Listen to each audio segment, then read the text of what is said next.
Bueno, buenas tardes. Si queréis, vamos empezando porque llevamos un poquito de retraso, solamente 35 minutos. Vamos a ver si podemos incluir. ¿Estamos? Bueno, buenas tardes. Como decía, bienvenidos. Mi nombre es Jesús Fortún, soy miembro del Servicio de Infecciosas del Hospital Ramón y Cajal. Y tengo el honor de moderar esta mesa redonda sobre papeles relacionados con infección por citomegalovirus, específicamente la gamma globulina específica, por esta mesa que está patrocinada por los laboratorios Grifols, a los cuales les doy el agradecimiento y su confianza. Tenemos 3 ponencias de personas muy relacionadas y muy expertas sobre el tema, que pasaré a presentarlas primeramente. La primera de ellas es la doctora Miriam Aguilar Pérez, del Hospital Universitario Puerta de Hierro, que nos hablará sobre la inmunoglobulina CMV en la era de los antivirales. Luego hablará la doctora Elena García Romero, del Hospital Bellvitge de Barcelona, sobre nuevos biomarcadores, nuevas estrategias en el manejo de CMV. Y finalmente la doctora Sonia Cillero Regio, del Hospital Universitario de aquí de La Coruña, sobre retos de inmunosupresión en el paciente trasplantado.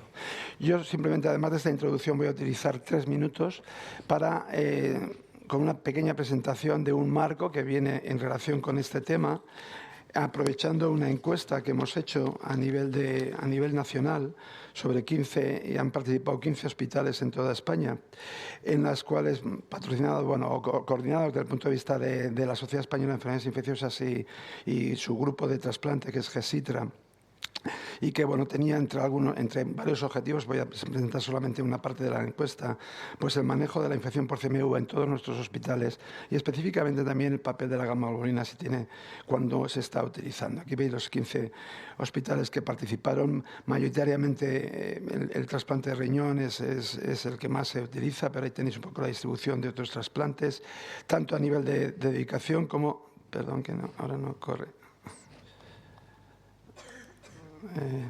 Sí. Bueno, y el número de trasplantes, lógicamente el trasplante de riñón es el más numeroso, pero también ahí tenéis la distribución de los otros trasplantes. Se le preguntaba, lógicamente todos tienen diagnóstico molecular en sus centros, ya prácticamente solamente la tercera hace técnicas de Shell-Vial para CMV, y lo más novedoso, las técnicas de diagnóstico inmunoguiado, que pueden modificar o modular esta profilaxis.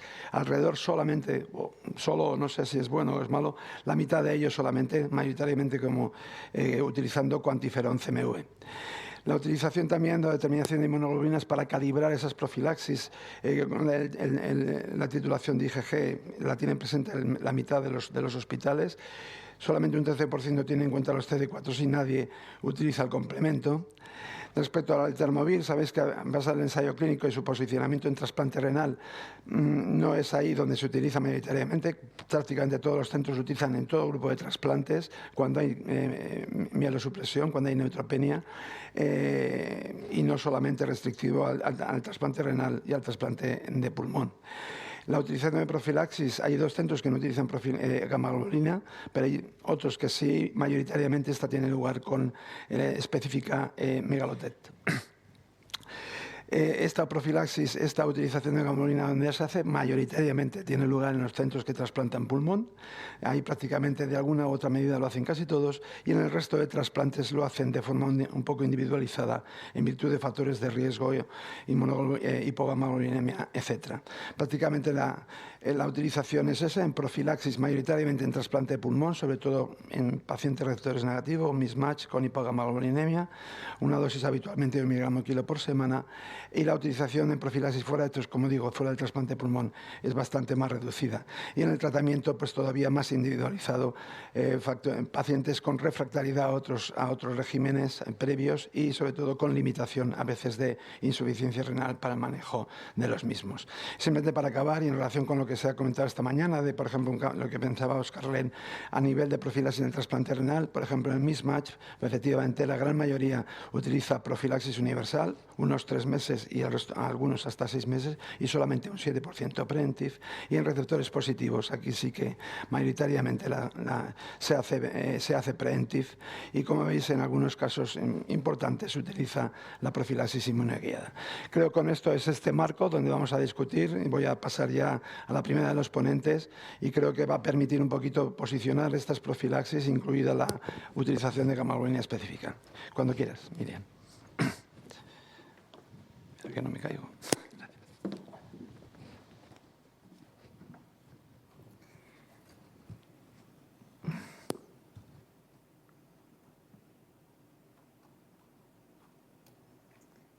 Bueno, buenas tardes. En primer lugar, agradecer a Grifols la invitación para participar en este foro y en los próximos minutos voy a hablar de la inmunoglobulina específica del CMV. Como todos sabemos, el CMV representa uno de los principales desafíos en el trasplante de órgano sólido y es en el trasplante pulmonar donde presenta mayor susceptibilidad, porque tiene una alta carga viral latente en el tejido del injerto, porque tenemos mayor intensidad en la inmunosupresión y por la exposición directa del órgano con el exterior. Eso va a facilitar la inflamación y la reactivación viral, de modo que la incidencia en trasplante pulmonar del CMV en algunos papers llega a alcanzar hasta el 86% de los casos, llegando también a una mortalidad no desdeñable del 12%. ¿Y cuál es el impacto real del CMV? El CMV, la replicación viral, va a dar unos efectos directos, pero también unos efectos indirectos, que lo que va a hacer es aumentar una respuesta inflamatoria crónica, en algunos estudios asociada a rechazo agudo del injerto, en los menos, pero fundamentalmente sí que está descrita una disfunción crónica del injerto. Y es ahí donde juega un papel importante la inmunoglobulina, disminuyendo estos efectos indirectos y disminuyendo esta respuesta inflamatoria crónica. La replicación, aunque sea menor, altera el microambiente del injerto y esto va a hacer que el receptor lo reconoce como algo extraño. Pero hasta ahora he hablado del pulmón, pero no solo el pulmón hace rechazo crónico. Como veis, es el que más, con un riesgo atribuible, un hazard ratio de hasta 2,8. En el corazón alcanza hasta 2,1 y en el riñón y en el hígado, aunque sean más moderados, como vemos en el riñón, destaca también, además de la fibrosis intersticial, la formación de anticuerpos donantes específicos de novo y en algún artículo se describe un rechazo humoral crónico. Ya en el año 79 hablaban del troll del trasplante para el citomegalovirus. Y la inmunoglobulina, pues todo lo conocemos, es una inmunoglobulina humana de plasma de donante seleccionado con títulos altos de anticuerpos neutralizantes contra el CMV, que va a actuar mediante mecanismos que complementan la acción de los antivirales directos. Y esta es la palabra clave, el complemento. ¿Por qué? Porque los antivirales van a inhibir la replicación del virus dentro de la célula infectada y la inmunoglobulina lo que va a hacer es actuar a través del compartimento extracelular, modulando la interacción entre el virus y el sistema inmunitario del huésped. A ver si pasa. La primera vez que se utilizó la inmunoglobulina hiperinmune contra el CMV fue en el año 81 por Smithman en receptores de trasplante renal, donde demostró que reducía la incidencia de síndromes clínicos por CMV y también las infecciones fúngicas oportunistas. Esto fue refrendado en el 84 también por el mismo autor y en el 87 describió el protocolo Smithman en un ensayo clínico multicéntrico, aleatorizado y controlado con 59 trasplantados renales mismas de riesgo, donde durante los primeros 4 meses le exponía, como vemos, múltiples dosis y este estudio demostró una reducción de la enfermedad por citomegalovirus solo con inmunoglobulina, porque no existían los antivirales, del 60% al 21%. ¿Y por qué hasta el 89? Porque la inmunoglobulina hiperinmune era la única herramienta en ese momento para tratar de conferir una inmunidad pasiva a los pacientes trasplantados. En el 89 aparecen los inhibidores de la ADN polimerasa, siendo aprobado el ganciclovir, posteriormente el foscarnet, el cidofovir y más recientemente en el 2001 el valganciclovir. Pero estos antivirales no están exentos de toxicidades. Todos conocemos la mielotoxicidad y la insuficiencia renal y también están descritas las resistencias a las que nos enfrentamos, también más frecuentes en el trasplante pulmonar, mismas de riesgo, con más difícil manejo y que requiere fármacos más tóxicos que a todos nos dan algo de miedo. Este es un trabajo nuestro en el que contamos los 10 años de experiencia con la profilaxis con el valganciclovir, 312 pacientes del 2009 al 2019, donde vimos que hasta el 43% de nuestros pacientes necesitaban una suspensión temprana de la profilaxis, fundamentalmente por la mielotoxicidad y también por la insuficiencia renal. Y además vimos que el tiempo hasta la replicación, una vez que quitábamos el valganciclovir en este caso, tenía una mediana de 71 días en líneas generales, pero pero en el receptor mismas de riesgo este bajaba hasta la mitad con 35 días. Afortunadamente, en el 2021 apareció el maribavir y el etermovir fue aprobado para el trasplante de órgano sólido en el 2023. Son dos fármacos potentes, muy útiles y que, bueno, como ahora veremos, actúan a otro nivel, lo que facilita que tengan menos toxicidades. El maribavir es un inhibidor de la proteína quinasa y está aprobado para el tratamiento de la infección y enfermedad de la enfermedad por CMV refractaria y fue aprobado gracias al ensayo pivotal, el SOLSTICE, que todos conoceréis, donde en 352 pacientes había un brazo de 235 para el maribavir y 117 pacientes en la terapia estándar y alcanzaron el endpoint con liberación del CMV, es decir, no existía el CMV en plasma a las 8 semanas, en un 56% de pacientes para el brazo del maribavir y en un 24% para el brazo de la terapia estándar, viéndose que existía un perfil de seguridad más favorable con una menor nefrotoxicidad y mielosupresión. Por tanto, concluyeron que el maribavir era superior al tratamiento estándar en la eliminación de la viremia a las 8 semanas. Luego puntualizaré alguna cosa. Y el eterbomir va a actuar inhibiendo el complejo terminasa del CMV. No va a interferir con la polimerasa, de forma que va a carecer de toxicidad hematológica. Está indicado en profilaxis, maribavir era en el tratamiento, de pacientes con leucopenia intolerable con el tratamiento estándar. Pero en ambos, tanto el etermovir como el maribavir, ya sabemos que se han descrito resistencias. ¿Y cómo se plantea esto en las guías que utilizamos? Ya sabéis que las guías en el manejo del citomegalovirus en el trasplante de órgano sólido fueron publicadas en julio del 2025 y planta el maribavir como la principal terapia alternativa para el manejo de la infección por CMV en los receptores de trasplante de órgano sólido, en el tratamiento de infecciones refractarias y resistentes al anciclovir o al foscarnet y como tratamiento de segunda línea por intolerancia. Al etermovir, en la profilaxis del trasplante renal, en la profilaxis primaria y también está indicada como alternativa por intolerancia a la terapia estándar por leucopenia o neutropenia, evitando disminuir la inmunosupresión en nuestros pacientes y como profilaxis secundaria en pacientes con alto riesgo de recurrencia o si había episodios previos de resistencia o intolerancia a los fármacos convencionales. ¿Y dónde posiciona las inmunoglobulinas? Las inmunoglobulinas solas en monoterapia no se recomiendan de forma rutinaria ni en prevención ni en tratamiento. No están recomendadas, pero sí que se recomienda en combinación con los fármacos antivirales en el trasplante de órganos torácicos mismas de riesgo para reducir la incidencia de enfermedad y mitigar esos efectos indirectos que nos pueden llevar a un rechazo crónico, en la hipogamaglobulinemia severa, en la enfermedad grave o resistente refractaria, en la intolerancia al tratamiento antiviral por neutropenias prolongadas o en el trasplante intestino delgado mismas de riesgo. Bueno, ¿y cómo justificamos la inmunoglobulina con los antivirales que tenemos? Hay este estudio que dice que la combinación ofrece resultados superiores. ¿Por qué? Porque bloquean a dos niveles, un bloqueo mecánico por la inmunoglobulina y un bloqueo enzimático por los antivirales, aun teniendo los nuevos antivirales como más potentes y seguros. En realidad no hay estudios que nos indiquen si es bueno la inmunoglobulina con los nuevos antivirales o no, pero sí que hay ciertas elucubraciones que pueden dar lugar a estudios posteriores en los que posiciona en la profilaxis del mismas de riesgo, el receptor carece de memoria inmunológica porque nunca se ha enfrentado al virus.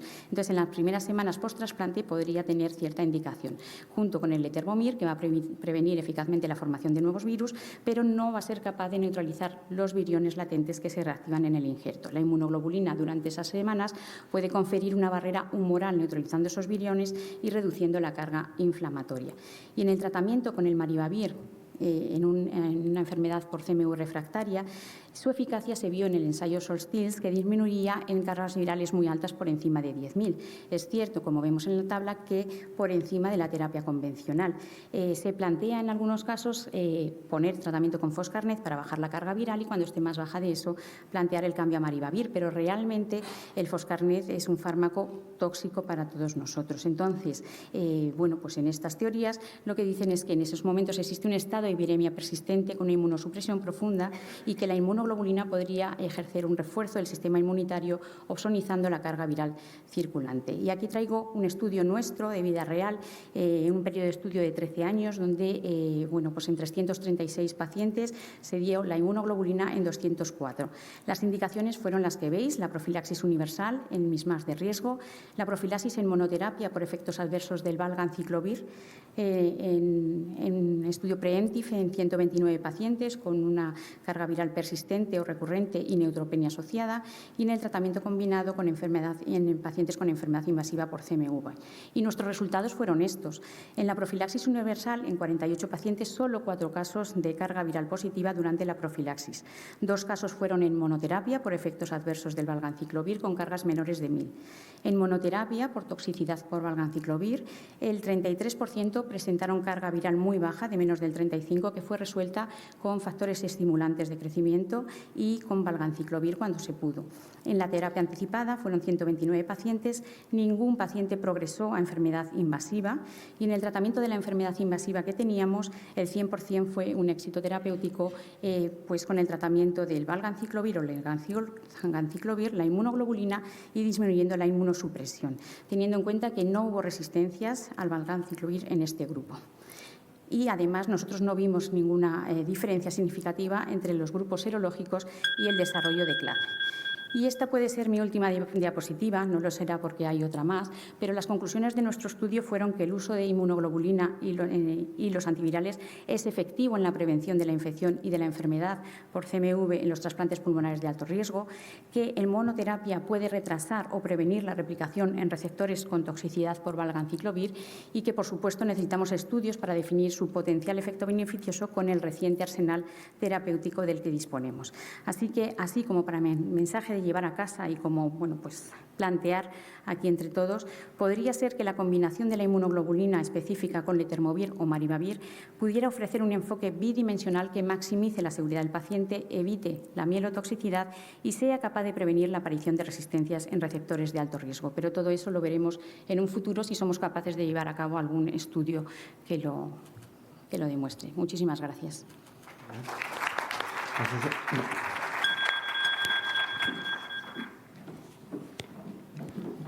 Muy bien, muy bien.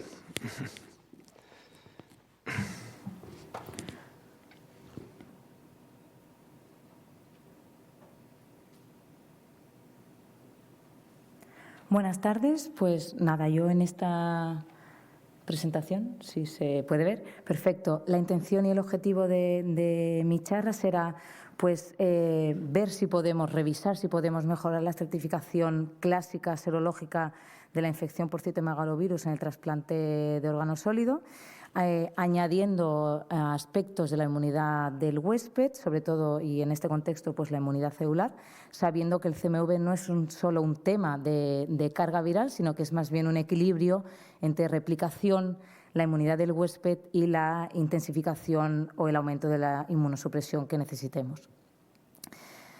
¿Qué retos enfrentamos cuando hablamos de la estratificación del riesgo? Pues, en primer lugar, sabemos que la serología no es suficiente, lo explicaré también en la siguiente diapositiva, pero disponemos de otras herramientas.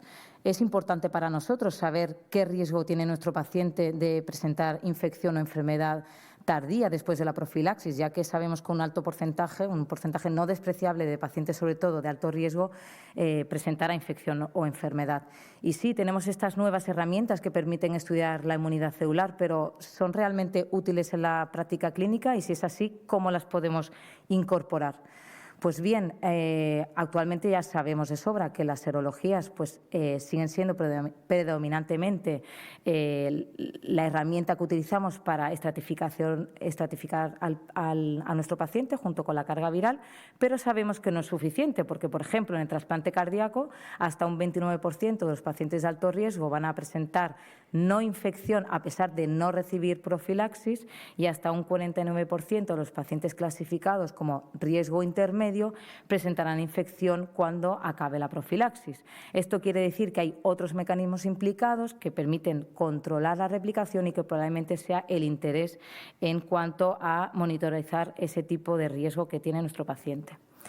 En este estudio presentado en 2024 con más de 500 trasplantados cardíacos vemos claramente, que es una cosa que ya sabíamos, pero bueno, es un estudio más reciente, cómo los pacientes mismatch tienen un riesgo bastante elevado comparado con el resto de grupos de infección por CMV significativa a partir del 6º mes, que es cuando dejamos nosotros a profilaxis.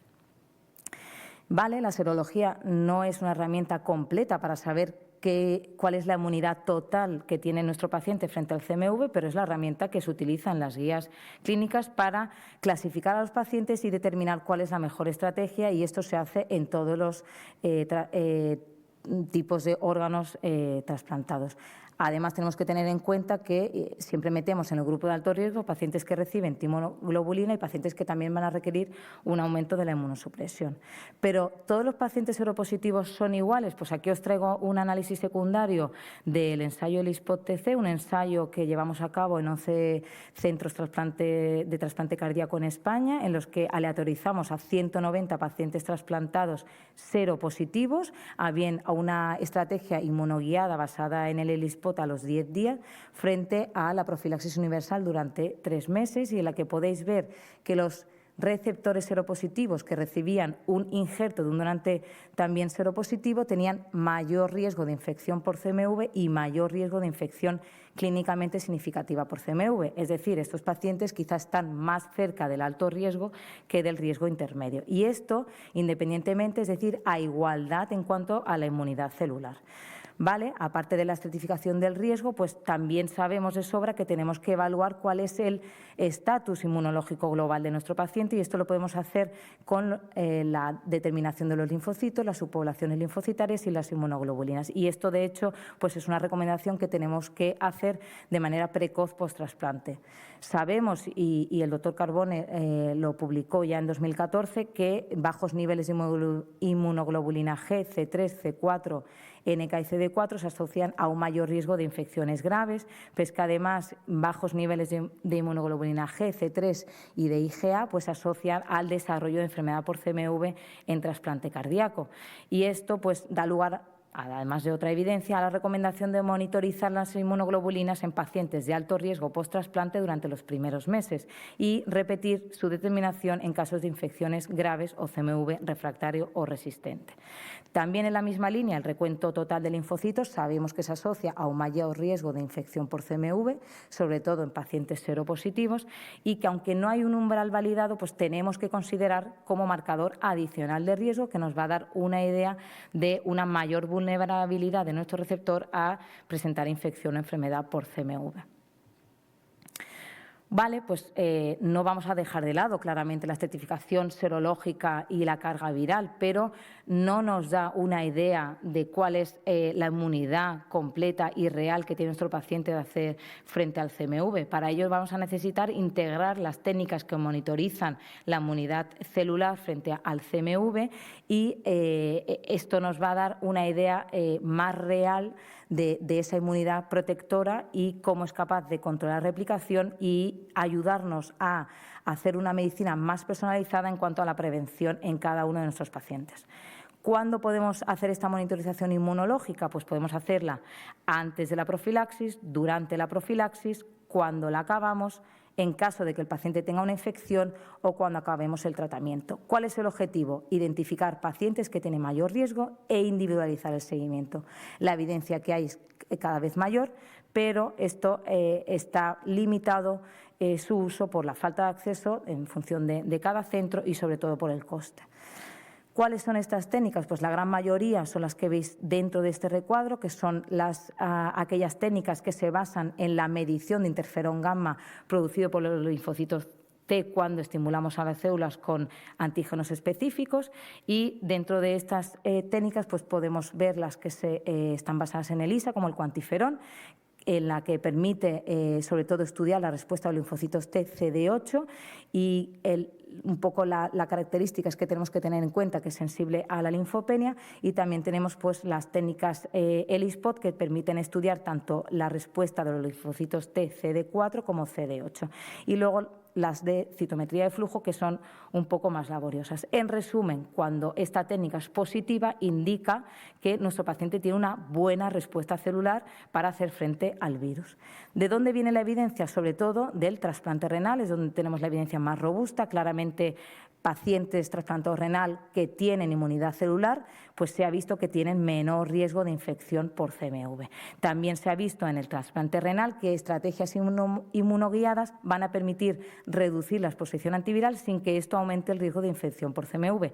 Esta evidencia también ha ido apareciendo en trasplante pulmonar y trasplante hepático, es decir, hacer estrategias inmunoguiadas nos va a permitir a reducir el tiempo y a estar más seguros a la hora de reducir la exposición antiviral sin aumentar el riesgo de nuestros pacientes. En trasplante cardíaco la evidencia es un poquito más escasa, sobre todo hay experiencia con el cuantiferón. Sin embargo, quizá es una población en la que no podemos extrapolar los resultados. Son pacientes que, como sabéis, tienen una morbimortalidad perioperatoria mucho más importante y que además hacemos una inmunosupresión bastante potente al principio del trasplante. Han aparecido los scores predictivos de CMV utilizando el cuantiferón y también utilizando el ELISpot. Lo que hacen es integrar esta información que nos dan estas pruebas que monitorizan la respuesta celular junto con variables clínicas del paciente y nos van a ayudar a redefinir ese riesgo y a hacer una estrategia más individualizada. En base a que no había evidencia en trasplante cardíaco, pues nosotros en 2019, gracias a la colaboración de 11 centros de trasplante cardíaco de España, como ya he comentado previamente, pues llevamos a cabo este ensayo clínico en trasplantados cardíacos seropositivos, 190 pacientes, en lo que, como he comentado previamente, pues lo que hacíamos era comparar la estrategia inmunoguiada frente a la profilaxis universal durante 3 meses. Aquí el primer dato que ya nos llama la atención es que el 90% de estos pacientes que son seropositivos a los 10 días no tienen inmunidad celular. Por tanto, son pacientes que de entrada ya se tendrían que considerar como alto riesgo y tendríamos que valorar prolongar la profilaxis más allá de 3 meses. Como veis, no hubo diferencias ni en cuanto a las tasas de infección por CMV ni a la tasa de infección clínicamente significativa, pero el resultado, porque era un ensayo de no inferioridad, de saber si es inferior o no inferior, os lo voy a dejar que lo resolváis cuando acudáis mañana a las comunicaciones orales, que también lo presentaremos con nuestra compañera Laura Donadeu. Bueno, pues gracias a esta evidencia que tenemos, se ha incorporado el uso de estas técnicas dentro de las recomendaciones que hacen las guías nacionales en cada uno de los órganos. No como una herramienta que va a sustituir la estratificación serológica, sino lo que hace es añadir información que nos va a permitir pues, individualizar el seguimiento de nuestros pacientes. También en el consenso pues, añade esta recomendación junto con la carga viral. Vale, ¿esto cómo lo llevamos a la práctica? Pues básicamente aquí tenéis los escenarios donde podéis ver dónde se puede utilizar estas técnicas. Básicamente nos van a ayudar a estratificar a los pacientes de riesgo intermedio, a adaptar la duración de la profilaxis en pacientes de alto riesgo, a iniciar la profilaxis antiviral secundaria una vez que la suspendemos y a monitorizar a los pacientes de riesgo intermedio que están bajo preemptive therapy. De manera visual, yo creo que esta diapositiva puede ayudar un poco. Cuando hablamos del pretrasplante en pacientes seropositivos, si hacemos una determinación de la respuesta inmunecelular y es negativa, probablemente este paciente tendremos que reclasificarlo como alto riesgo. En el posttrasplante, cuando hemos acabado la profilaxis, podremos valorar si podemos pasar a terapia anticipada o bien prolongar y reevaluar mensualmente. En caso de paciente que tenga una viremia sintomática, lo que podremos ver con esta información es ver si nuestro paciente tiene riesgo de aclaramiento, o sea, tiene poder para hacer un aclaramiento espontáneo o no tiene inmunidad celular y, por tanto, tendrá que hacer algo con esa viremia. Y también nos ayudará a decidir si podemos parar, si necesitamos o no profilaxis secundaria. Vale, lo implementamos, pero ¿qué tenemos que tener en cuenta? Pues que depende de la disponibilidad en cada centro, que no se recomienda el uso en pacientes mismatch, que es menos predictivo si el resultado es indetectable o indeterminado, no hay una recomendación sobre cuál es la mejor técnica, no hay puntos de corte validados, y esto hay que tenerlo en cuenta, y que lo ideal es un test que sea económico, reproducible y fácil de implementar. Y ya para concluir, ¿no? Pues la estratificación adecuada del riesgo de infección por CMV en el paciente trasplantado la deberemos hacer con la serología, claro, como siempre, los parámetros inmunológicos, pero debemos integrar la medición de la respuesta inmune celular. Esto nos va a permitir refinar y personalizar la estrategia preventiva. Claramente hace falta más investigación sobre estas técnicas. Necesitamos puntos de corte específicos, información biológica que proporciona cada técnica, cuál es el entorno clínico preciso donde tiene cabida la implementación y necesitamos también análisis de coste-eficacia.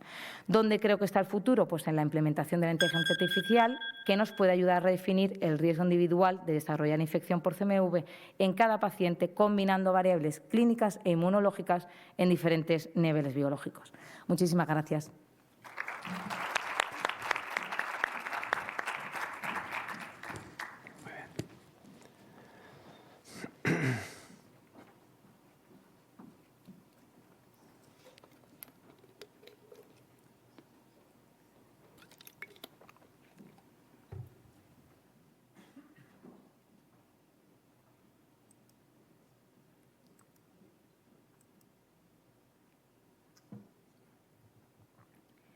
Bueno, yo soy Sonia Cillero, de aquí de A Coruña, y os voy a hablar un poquito de lo que estamos haciendo ahora mismo en trasplante renal, en nefrología. Entonces, en primer lugar, ¿cuáles son los retos en trasplante renal en este año 2026? Pues me he permitido poner un tic verde en el paciente estándar porque tenemos una experiencia acumulada de más de 5.000 pacientes. Se puede considerar un proceso consolidado. Sin embargo, pues siempre hay áreas de mejora, ¿no? Y las dos áreas de mejora más importantes que tenemos en este momento, a mi juicio, son el paciente frágil y el paciente hipersensibilizado. Cuando vemos las gráficas del ONT, de los pacientes que están en diálisis, que están en lista de espera de trasplante renal, vemos una gran diferencia de unas regiones a otras. Es decir, hay regiones en las que alcanza cerca de un 30% y hay otras, por contra, como puede ser la nuestra, Galicia, con un 9,8%. Tenemos una población envejecida y el problema de la fragilidad es aquí extremadamente importante, aunque sabemos que el trasplante renal aporta beneficios también en los pacientes mayores, aunque el primer año pueda ser más complejo. Esta es una cohorte catalana donde vemos que ellos tienen mejores cifras que las nuestras y aún así tienen muchísimos pacientes frágiles y tiene género. En las mujeres está duplicado, pero incluso también en la población norteamericana, que no tiene nada que ver con la nuestra, también es un problema importante, sobre todo en la lista de espera de donante fallecido. Y el segundo reto que tenemos en este año 2026 es el paciente hipersensibilizado. En este sentido, todos conocemos el programa PATI, que ha supuesto un gran avance. Las cifras son muy buenas y cada año va mejor. Sin embargo, no permite trasplantar todos los pacientes que tenemos, sigue habiendo una gran lista de espera y esto es un problema global que existe en Andalucía, en Estados Unidos, etcétera, y al que tenemos que intentar encontrar una solución. Entonces, ¿cuál es la solución? Pues la solución ha venido de la mano de la desensibilización. Y hemos pasado en no muchos años de tener en el 2019 editoriales en las que hablaban de que la desensibilización era algo arriesgado. Siempre hemos tenido miedo a la desensibilización, sobre todo por el miedo a las enfermedades, en especial las infecciosas. Y hemos pasado en pocos años a tener ya consensos que nos ayudan un poquito a estratificar. En el 2024, en 5 años, ya ha habido un cambio de paradigma. Y es que en nefrología tenemos un grave problema con el paciente hipersensibilizado, que es el paciente habitualmente joven que tiene un cese funcional del injerto renal y vuelve a diálisis. Muchos de ellos están esperando un segundo o tercer trasplante y la norma es que todos ellos sean hipersensibilizados. ¿Y qué opciones de tratamiento tienen estos pacientes hipersensibilizados? Pues hay dos vías, hay el trasplante renal de donante vivo y el trasplante renal de donante fallecido. En el donante vivo, una opción siempre buena es el trasplante cruzado. Sin embargo, al igual que ocurre con el PATI, que les enseñaba antes las gráficas, es insuficiente. Entonces, en ambos caminos, al final terminamos en una desensibilización que puede ser bien pre o post. Y en ese sentido, aquí en A Coruña se empezó ya hace prácticamente 10 años a hacer desensibilización en donante vivo, HLA-I y ABO-I. El protocolo, les voy a resumir solo la diferencia. En el HLA-I, se administra inicialmente rituximab, posteriormente se empiezan las plasmaféresis y triple terapia y se administra inmunoglobulina, que en este caso es CMV específica, a una dosis de 100 miligramos kilo. Esto fue inspirado en los protocolos de Baltimore de la Johns Hopkins. Sin embargo, en el ABO incompatible el protocolo es un poquitín diferente, el rituximab, triple terapia y las plasmaféresis es lo mismo. Sin embargo, el día -1 administramos inmunoglobulina policlonal a la dosis de 400 miligramos kilo. Y eso era con respecto al donante vivo, y con respecto al donante fallecido, pues ahora estamos viviendo un boom porque han aparecido nuevos fármacos que tuvieron oportunidad de verlo en la magnífica sesión de ayer de inmunología. Y aquí, como todos sabemos, la reina del baile es la inlifidasa, y alrededor de ella y de otros fármacos sobre los que se están haciendo ensayos clínicos, pues van apareciendo diferentes documentos de consenso en todos los países, en España, en Bélgica, etcétera, que nos ayudan en la toma de decisiones. Pero no hay que olvidar que aunque haya nuevos fármacos, pues persisten los fármacos clásicos, ¿no? Y la inmunoglobulina, que su bibliografía sabemos que se basa sobre todo en estudios antiguos y observacionales, ya se ve sobre todo en la tipografía, pero sigue ahí. Es una base de la desensibilización junto con la aféresis. Sabemos que actúa a diferentes niveles, y las nuevas revisiones, por ejemplo esta de Jordan de 2024, lo siguen mencionando porque es práctica clínica diaria. Y la gran pregunta, ¿cómo evolucionan tras la desensibilización en esta convivencia entre fármacos clásicos y fármacos nuevos? Sobre todo nos interesa ver cómo son las infecciones y, cómo no, la supervivencia de paciente injerto. ¿Y cómo es nuestra práctica clínica hoy en día en el CHUAC en 2026? Pues en donante vivo no ha habido cambios, como ha ido bien con el protocolo, hemos seguido exactamente igual. Y en el donante fallecido sí que hemos tenido cambios. Hemos ido incorporando la inlifidasa, hemos realizado hasta la fecha 3, que lo explica el doctor Rivera en su conferencia, y cada vez trasplantamos más pacientes con DSAs preformados. En este caso, el protocolo que seguimos es plasmaféresis, posteriormente inmunoglobulina, que en este caso es la inespecífica, y finalizamos con rituximab. Otra cosa que estamos haciendo, sobre todo este último año, es en todos esos pacientes que tienen un donante Epstein-Barr positivo, siendo el receptor negativo, estamos administrando inmunoglobulina específica CMV durante 6 meses. La bibliografía que hay con respecto a esto es sobre todo en niños y no es concluyente, y tenemos interés por ver cómo es en nuestra población, con sus peculiaridades. Y la gran pregunta es, ¿cómo evolucionan tras la desensibilización? ¿Cómo van las infecciones víricas? Y es un trabajo muy bonito de Jordan, donde se ve cómo tras la desensibilización evolucionan las células y también las curvas de viremia. Y si vamos directamente a las conclusiones, ellos concluyen que no está aumentado el riesgo de CMV, de Epstein-Barr ni de BK. Hay diferentes factores que pueden colaborar en esto, como la presencia de células de memoria, el hecho de que se haya hecho una deplección de la célula B, y obviamente también la propiedad antiviral de la inmunoglobulina. Si bien los protocolos que utilizan ellos no son equiparables al nuestro, sí que tienen inmunoglobulina y rituxi, pero después usan alemtuzumab, que nosotros no lo hacemos así. Entonces continuamos revisando un poquito la bibliografía. Es interesante el del grupo de Avery, que estratifica a los pacientes en 3 grupos, según si la desensibilización ha sido más intensa, media o baja, que lo hace un poco en base al número de sesiones de plasmaféresis. Y en su estudio sí que ven que están incrementadas las infecciones, en especial del tracto urinario, también las oportunistas y las bacteriemias. Entonces, cuando revisamos un poquito en conjunto todas las revisiones que hay últimamente tras la desensibilización, pues la verdad vemos que la calidad de la evidencia en general es baja moderada, y nos quedamos con la duda de qué es lo que ocurre tras la desensibilización, porque vemos que hay datos un poquito discordantes en ocasiones. Entonces, ahí es donde quisimos ver lo que ocurre en nuestra serie. Y estos son nuestros datos con respecto al CMV. Tenemos un 29%, y cuando vemos más a fondo las tablas, hay cosas que son obvias, como que los HLA están más tiempo en lista de espera que los ABO, pero la principal diferencia que podemos observar es, sobre todo, por eso hacía yo hincapié en el protocolo, tanto el tipo de inmunoglobulina como la dosis de inmunoglobulina, que es diferente en los HLA frente en los ABO. Y un hallazgo que hemos encontrado que nos ha llamado mucho la atención es que en los pacientes desensibilizados HLA no hemos encontrado ningún caso de replicación BK. Que esto lo podemos ver mejor en esta gráfica. Estos son los que llevan la inmunoglobulina CMV específica, y esto es la inespecífica, perdón. Y ya para finalizar, ver un poco los resultados de supervivencia del mundo, tanto del injerto como del paciente. Los nuestros afortunadamente son equiparables, y esto ha permitido que ya en estos últimos años el 25% del trasplante renal de donante vivo se haya hecho tras desensibilización, y cada año estamos haciendo más con desensibilización en donante fallecido, y eso explicará mi compañera mañana los resultados por la mañana. Entonces, ya para finalizar, concluimos que los pacientes hipersensibilizados en lista de espera de trasplante siguen teniendo dificultad de acceso al trasplante, pese a la existencia de listas de priorización locales y nacionales. La desensibilización es una opción necesaria para facilitarles el acceso a este pool de pacientes. Los protocolos siguen teniendo sus bases en la aféresis y la inmunoglobulina, aunque, como es lógico, progresivamente se estén incorporando las nuevas moléculas. Y existe preocupación por las infecciones postdesensibilización pese a esquemas de profilaxis.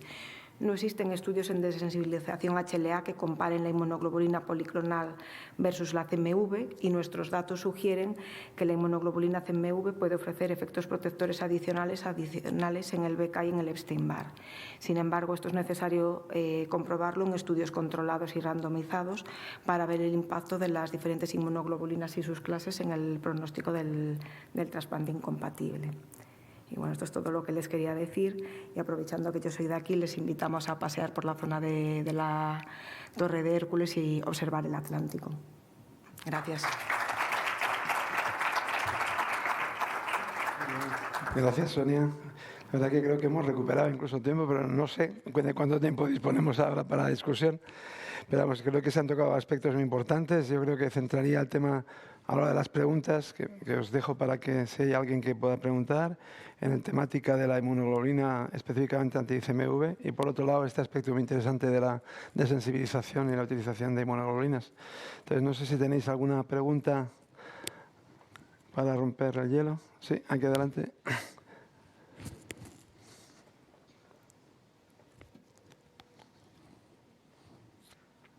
Sí, gracias por las tres presentaciones. Para la doctora Cillero, aquí. Hola. Sí, me cuesta entender el mecanismo por el que una inmunoglobulina anti-CMV es capaz de inhibir la infección por Epstein-Barr o por BK. En principio, el efecto que vemos anti-CMV es un efecto antígeno específico. Tú lo habéis dicho neutralizante, ¿no? Es neutralizante, lo habéis dicho en las charlas. ¿Cómo es capaz de inhibir de suprimir la infección por estos otros dos virus? ¿Hay reacción cruzada? Vamos a ver, esto es sobre todo un hallazgo generador de hipótesis. A nosotros nos ha llamado mucho la atención el hecho de que en los pacientes desensibilizados de donante vivo HLA que no hayamos encontrado ningún caso de replicación BK. Y el único factor diferenciador en el protocolo, que por eso he hecho hincapié en él, es la diferente inmunoglobulina. Se supone que puede haber más anticuerpos en la específica CMV frente al BK, pero no está comprobado. Es más que nada una hipótesis de trabajo sobre la que tenemos que investigar más. Eso me preguntaba. ¿Habéis mirado en los preparados si hay anticuerpos anti-BK? Sí. Se supone que sí, que hay más. No está medido, ¿no? No, pero Grifols son datos de Grifols que sí que conocen que además de CMV se especifica, pero también ahí tienes virus, anticuerpos frente a otros virus, ¿no? En el pool. José María, ¿sí quieres?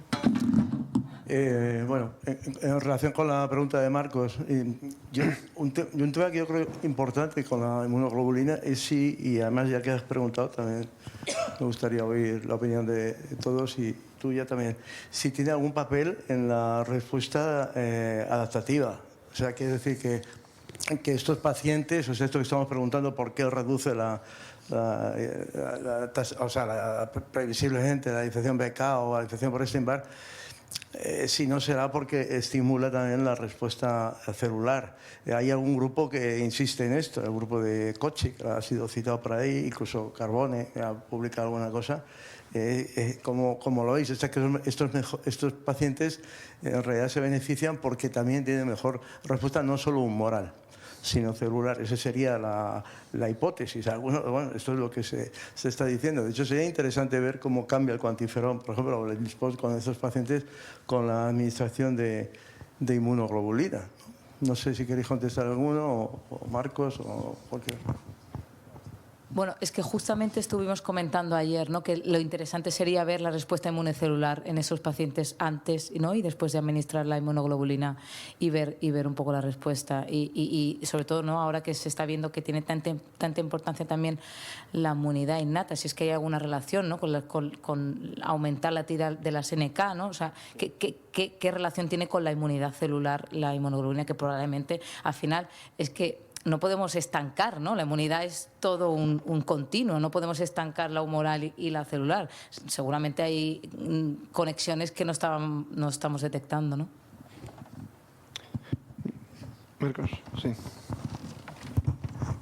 No, a ese respecto, el tener niveles de inmunoglobulina elevados siempre se ha usado como mecanismo desensibilizador, es decir, inmunosupresor.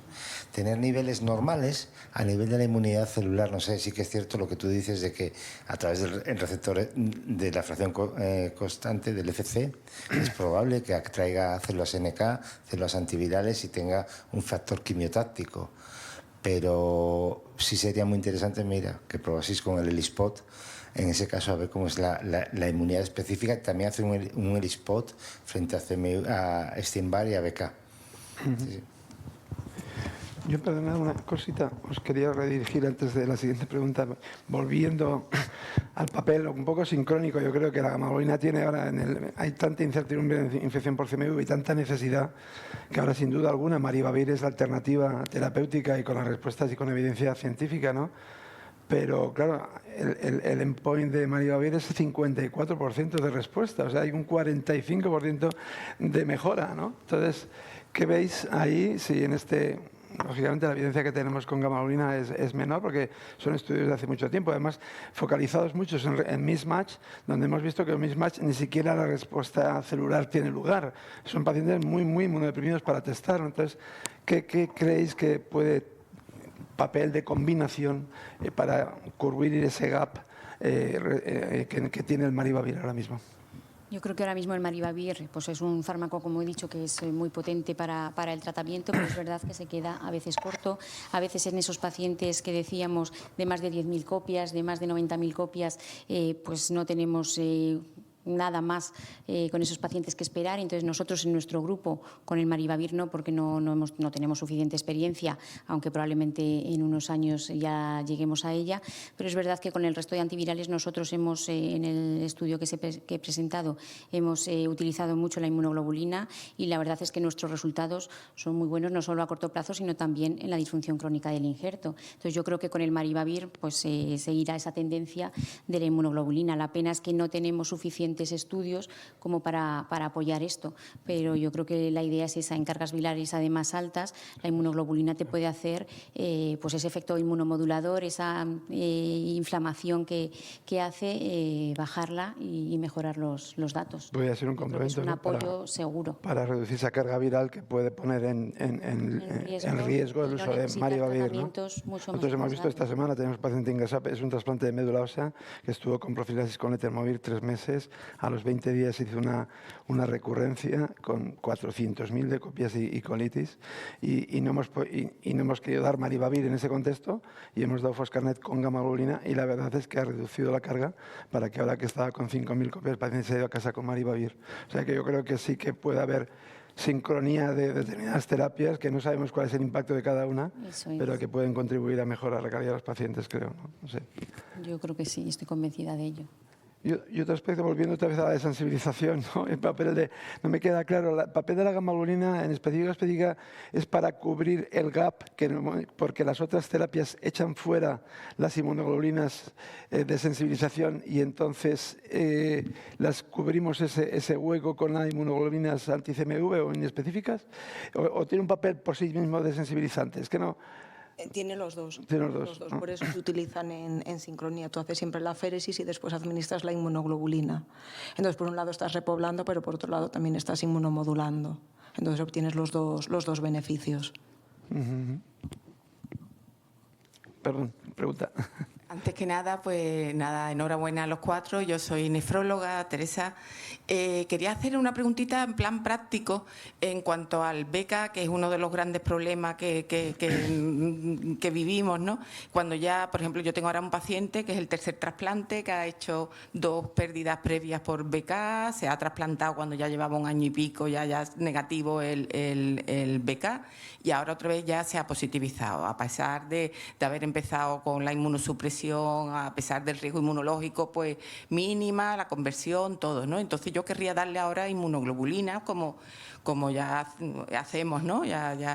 Entonces, ¿me aconsejaríais dar mejor inmunoglobulina CMV específica que la no específica? Es una muy buena pregunta. Vamos a ver, se podría utilizar cualquiera de las dos. Esto que nosotros hemos visto a lo mejor es un hallazgo, pero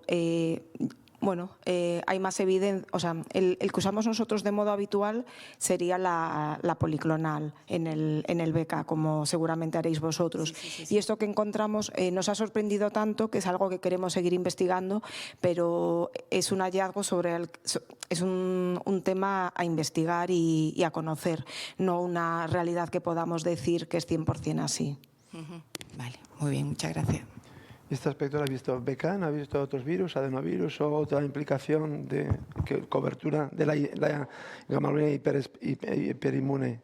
¿Esa cobertura en BK no la habéis visto también en otros virus? Vamos a ver, en adenovirus nosotros no la hemos empleado. Hemos tenido un par de casos hace un par de años con parvovirus, que hemos empleado la policlonal, que hubo un brote aquí y ahí y ya está, ahí en el BK.